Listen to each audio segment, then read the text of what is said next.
Hello friends and welcome back to my channel. मैं हूं doctor शिखा गहराना और आज हम बात कर रहे हैं लंबर कैनाल स्टीनोसिस के बारे में। स्टीनोसिस वर्ड का मतलब होता है नैरोइंग हो जाना या फिर किसी पैसेज में सकरापन आ जाना। लंबर कैनाल स्टीनोसिस में जो हमारी स्पाइन के लोअर पार्ट्स हैं, लोअर लंबर पार्ट्स हैं, वहाँ पर कैनाल में नैरोइंग हो जाती है। नैरोइंग की वजह से नर्व्स और स्पाइनल कॉर्ड पे कंप्रेशन आता है। ये कंप्रेशन हमें फील होता है in the form of pain, numbness and tingling. ये लोअर बैक एरियाज में होता है और ये लोअर बैक से रेफर्ड भी हो सकता है हमारे पैरों तक।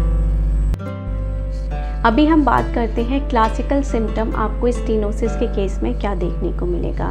स्टीनोसिस के केस में जैसा कि मैंने आपको ऑलरेडी बताया, बिकॉज ऑफ नर्व कंप्रेशन की वजह से यहाँ पे आपकी पीठ में जो कि पैर तक जाता है नमनेस हो सकता है, वीकनेस हो सकता है और टिंगलिंग आ सकता है।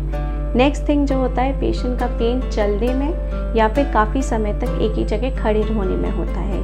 पेशेंट का पेन रिलीव्ड होता है जब वो बैठ जाते हैं या फिर वो रेस्टिंग में आ जाते हैं या फिर वो किसी भी चीज़ के ऊपर अपने को आगे की तरफ झुका लेते हैं। स्पाइनल स्टीनोसिस के सिम्टम्स को कार्ड साइन के थ्रू भी समझा जा सकता है। कार्ड साइन का मतलब है जब आप स्टैंडिंग में हैं या वॉकिंग में हैं तो आपकी बैक में पेन स्टेबल होने लगता है। पेन जब आता है तो ये पेन रेडिएट होता है डाउनवर्ड टुवर्ड्स योर लेग।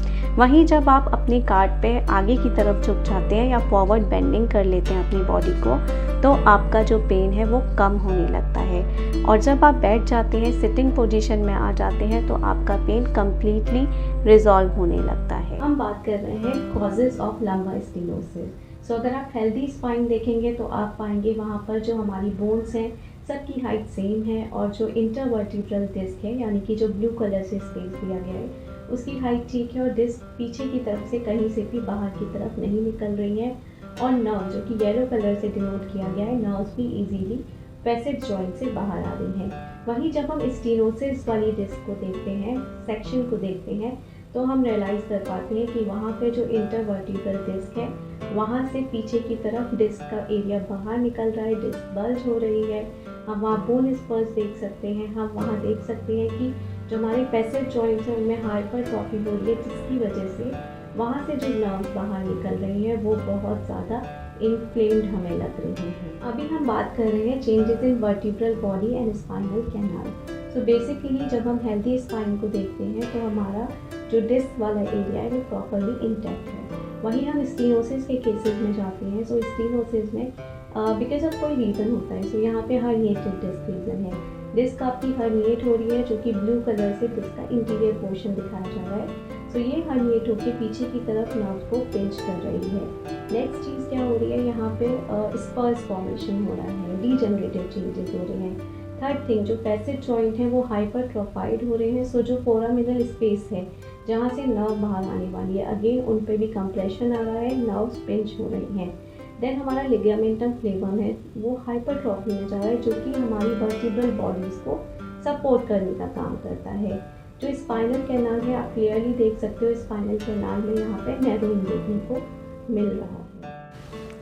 अभी बात करते हैं डायग्नोस्टिक टूल के बारे में। सो रिलायबल है MRI, magnetic resonance imaging. MRI image में आप देख सकते हैं कि हमारी डिस्क में L4 L5 लेवल पे आप देखोगे कि पीछे की तरफ जो डिस्क है वो बल्ज कर रही है, जिसकी वजह से कॉर्ड में कंप्रेशन हो रहा है, नर्व्स पे कंप्रेशन हो रहा है। यही कंप्रेशन हमें सिम्टम्स देता है जिसमें हमारा बैक से लेकर पैर तक पेन आने लगते हैं। अभी हम बात कर रहे हैं लंबर कैनाल स्टीनोसिस के मैनेजमेंट के बारे में। सो मैनेजमेंट में आपका मेडिकल लाइन भी रहेगा, फिजियोथेरेपी लाइन भी रहेगा, राइट। सो मेडिकल के अंडर आपको मेडिसिन दी जाएंगी जिसमें कि आपकी एनसेड्स मेडिसिन रहेंगी जो कि आपके पेन और इन्फ्लेमेशन, जो सूजन है अराउंड द एरिया, उसको कम करने में हेल्प करेगी। आपको नर्व रिलैक्सेंट दी जाती है जो कि जो नर्व पे जो प्रेशर है उसको कम करने में हेल्प करेंगी। थर्ड होता है फिजियोथेरेपी जो कि बहुत इंपॉर्टेंट है। फिजियोथेरेपी हेल्प करती है आपके जो फोरामिनल स्पेस कम हो रहा है उस स्पेस को इंक्रीज़ करने में। सो यहाँ जो हम एक्सरसाइजेज यूज़ करेंगे वो सभी एक्सरसाइजेज फ्लेक्शन रेजिम पे होंगी, मतलब आपकी बॉडी यानी कि आपके लेग्स जो हैं वो आपकी अपर बॉडी के पास पे आएंगे, राइट। सो बिना टाइम वेस्ट करते हुए हम एक्सरसाइजेज स्टार्ट करते हैं। First exercise is single knee to chest exercise. Single knee to chest exercise के लिए फर्स्ट स्टेप में आपको अपनी पीठ के बल लेटना होगा। आपके आर्म्स और लेग स्ट्रेट रहने वाले हैं। सेकेंड स्टेप में आप अपने एक नी को टुवर्ड्स योर चेस्ट लेके आएंगे और उसे होल्ड करेंगे फॉर 20 to 30 सेकेंड। इसी टाइम में जो आपका दूसरा लेग है वो स्ट्रेट रहेगा और आपकी लोअर बैक जो है वो टुवर्ड्स द मैट्रेस या फिर टुवर्ड्स द बेड प्रेस करते हुए रहेगी। 20 to 30 सेकेंड हो जाने के बाद आप अपना पैर सीधा कर लेंगे और सेम मूवमेंट को आप रिपीट करेंगे on the other leg. So आपको इस एक्सरसाइज के 5 रेपिटेशन करना है with 20 to 30 seconds hold. Second exercise is double knee to chest. Double knee to chest exercise के लिए सेम पोजीशन ही रखेंगे। हमें बैक के बल लेटना है। दोनों आर्म्स और लेग हमारे स्ट्रेट रहने वाले हैं। अब हमें ग्रेजुअली दोनों नीज को होल्ड करना है और टुवर्ड्स चेस्ट लेके आना है। इस मूवमेंट को हम 20 to 30 सेकेंड्स होल्ड करने वाले हैं और 5 टाइम आपको इस एक्सरसाइज को रिपीट करना है। Third exercise is opposite knee to chest. Opposite knee to chest exercise करने के लिए पीठ के बल लेटना है और हमें दोनों नीज बेंड करके रखने हैं। अब हम जिस पैर में स्ट्रेच करना चाहते हैं उस पैर के नी के साथ हम फिगर ऑफ 4 बना के हील को दूसरे नी के ऊपर रख देंगे। अभी हमें थाई को ग्रैब करना है और टुवर्ड्स चेस्ट लेके आना है जब तक कि हमें स्ट्रेच नहीं फील होता है। सो हम स्ट्रेच फील करेंगे फॉर 20 सेकेंड्स और 5 टाइम्स हम इस एक्सरसाइज को रिपीट करेंगे। आपको स्ट्रेच फील होगा जिस साइड का आपने नी बेंड किया हुआ है, मतलब जिस पैर के संग आप फिगर ऑफ 4 बना रहे हो। Child's pose. चाइल्ड्स पोज के लिए जो हम पोजीशन लेने वाले हैं वो स्टार्टिंग पोजीशन होने वाला है नमाज पोजीशन। नमाज पोजीशन जिसमें कि आपके बटक्स जो होंगे वो आपकी हील्स पे रेस्ट करेंगे। सो आप जब एक्सरसाइज स्टार्ट करेंगे फिर आप ग्रेजुअली आगे की तरफ बेंड होंगे with your stomach and stomach आपका जो है वो टच होगा यहाँ पर थाई के साथ while performing the stretch, performing the exercise. Hands आपके सामने की तरफ रखेंगे। इस पोज को आप 20 सेकेंड्स के लिए होल्ड करने वाले हैं और आपको 5 रिपीटेशंस करने हैं। Next is partial sit-ups. Partial sit-ups के लिए अगेन आपको रेगुलर सिटअप पोजीशन ही हमें लेना है।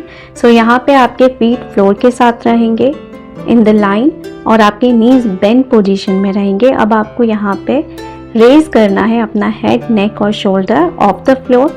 आपको ये पोजीशन होल्ड करना है फॉर 10 सेकेंड्स। इसी एक्सरसाइज के आप 10 रेपिटेशन करेंगे।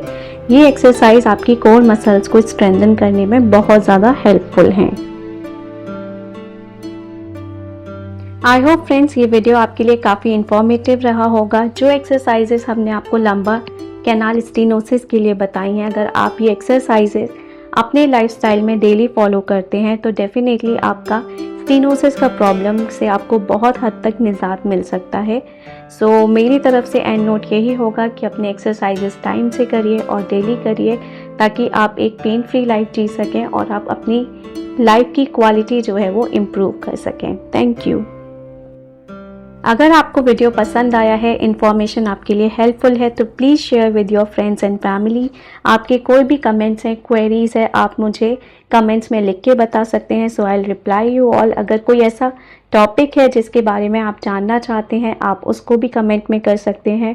हम आने वाली वीडियोस में उस टॉपिक को भी ज़रूर कवर करेंगे। और यस, अगर आप मेरे चैनल पर नए हैं और अगर अभी तक आपने सब्सक्राइब नहीं किया है तो चैनल ज़रूर सब्सक्राइब कर लें। Thank you.